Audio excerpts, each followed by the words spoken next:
Hello ඉතින් කොහොමද ඔයාට? ඉතින් වෙනදා වගේම ඔයාට ගොඩක් වැදගත් වෙන වීඩියෝ එකක් කරන් තමයි අදත් මම ආවේ. ඉතින් ඔයාගේ කම්පියුටර් එක ඔන් වෙන ගොඩක් වෙලා යන එක, එහෙම නැත්නම් ප්‍රෝග්‍රෑම් එකක් ඕපන් වෙන ගොඩක් වෙලා යන එක, වැඩ කරන්න බැරි තරම් ස්ලෝ වෙලා තියෙන එක ගොඩක් දිනට තියෙන කොමන් ප්‍රොබ්ලම් එකක්.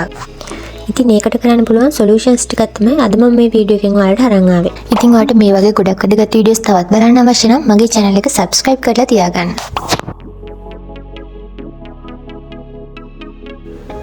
හරි දැන් ඔයා මුලින්ම කරන්න ඕන ඔයාගේ මැෂින් එකේ සර්ච් බාර් එකට ගිහිල්ලා සර්විසස් කියලා සර්ච් කරන්න. සර්විසස් කියලා සර්ච් කරාට පස්සේ ඔයාට මෙන්න මේ වගේ ඉන්ටර්ෆේස් එකක් එනවා. දැන් ඔයා මේකේ පල්ලෙහාටම ගිහිල්ලා ඔයා මෙන්න මේ remote desktop access කියන එක තෝරගන්න ඕන.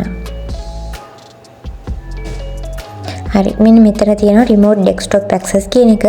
ඒක උඩ right click කරලා ඔයා මෙන්න මෙතනට උඩට ගිහිල්ලා stop කියන එක දෙන්න ඕන.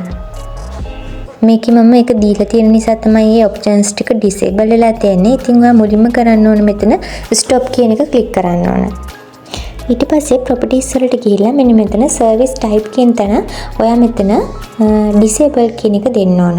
manual කියන එක තිබුණොත් ඔයා එතනින් select කරන්න ඕන disable කියන එක. ඊට පස්සේ apply කරලා okay කියන එක දෙන්න ඕන. හරි දැන් අපි අර වගේම මේ පල්ලෙහාට ගියාට පස්සේ windows search කියලා එකක් තියෙනවා. හරි ඒක උඩ right click කරලා stop කියන එක දෙන්න ඕන.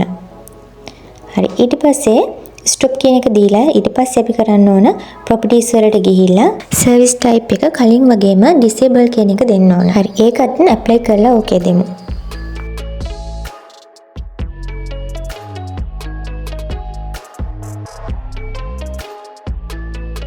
දැන් අපි ආයෙත් මේ සර්විසස් වල සර්ච් කරනකොට මෙන්න මෙතන sysmain කියලා එකක් එනවා. හරි එතනට ගිහලා right click කරලා ඒක උඩ stop කියන එක දෙමු.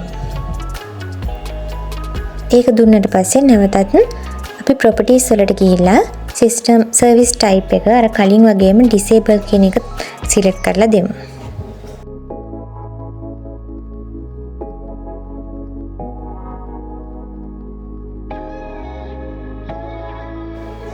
හරි දැන් ඔයාගේ මැෂින් එකේ තියෙන සර්ච් බාර් එකට නැවතත් ගිහිල්ලා අප්ඩේට් කියලා සර්ච් කරන්න. ඊට පස්සේ Windows update කියන එක උඩ ක්ලික් කරලා මෙන්න මේ විදිහට මේ ඉන්ටර්ෆේස් එක ඕපන් වුණාට පස්සේ මෙන්න මෙතන පහළ තියෙනවා advanced options කියලා එකක්.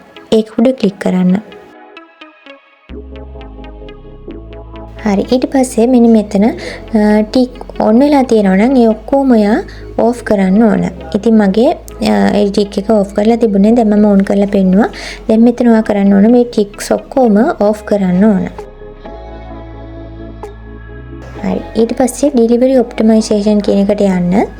ඊට පස්සේ මෙන්න මෙතන තියෙනවා ටික් එකක්. ඒක ඔන් වෙලා තිබුණොත් ඔයා ඒකත් ඕෆ් කරන්න ඕන.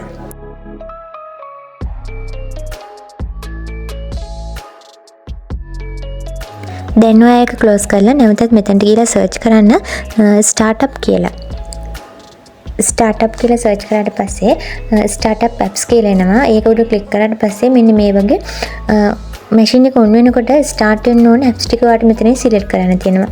ඉතින් ඔයා හොඳට බලන්න මෙතනදී ඔයාලට මොනවා හරි මේ කම්පියුටර් එක ඔන් වෙනකොටම start වෙන්න ඕන නැති ප්‍රෝග්‍රෑම් තියෙනවා නම් ඒ ඔක්කොගෙම ටික එක off කියන එක දෙන්න ඕන. ඉතින් මම හොඳට බලන්න මෙතනදී අත්‍යවශ්‍යම ඒවා මොනවා හරි තිබුණොත් ඒවා ඔෆ් කරන්න යන්න එපා. ඔයාට අනවශ්‍ය දෙයක් තියෙනවා නම් ඒ ඔක්කොම ඔෆ් කරලා දාන්න.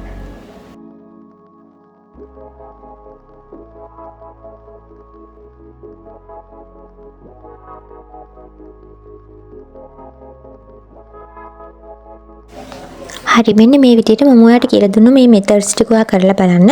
අනිවාර්යයෙන්ම ඔයාගේ ස්ලෝ වෙලා තියෙන කම්පියුටර් එක ස්පීඩ් වෙනවා මේ විදිහට කරොත්. ඉතින් මමත් මේක කරලා තමයි මගේ PC එක ස්පීඩ් අප් කරගත්තේ. ඉතින් ඔයාට මේ වීඩියෝ එක වැදගත් වුණා නම් යාළුවොත් එක්ක ෂෙයා කරගන්න. ඒ වගේම ඔයා මාත් එක්ක තාම එකතු වෙලා නැති කෙනෙක් නම් මගේ channel එකත් subscribe කරන්න. වීඩියෝ එකට like එකකුත් comment එකකුත් දාන්න.